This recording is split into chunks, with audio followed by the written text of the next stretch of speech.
చేర్చెను నన్ను ఆలయమంటిల్లు తన అక్కున చేర్చెను నన్ను. ఆ ఇంటికి నువ్వు దీపము, నా కంటికి నువ్వు జీవము.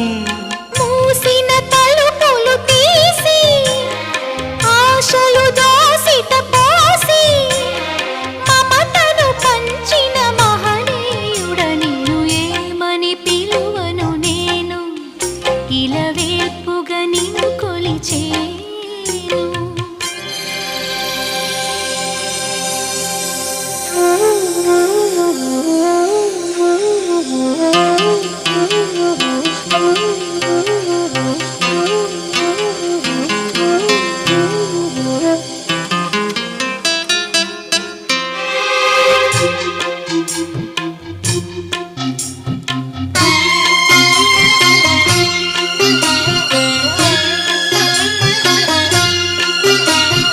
కాలం తెలియని సుఖము మన పాన్పున వాలిన వరము, కాలం తెలియని సుఖము మన పాన్పున వాలిన వరము.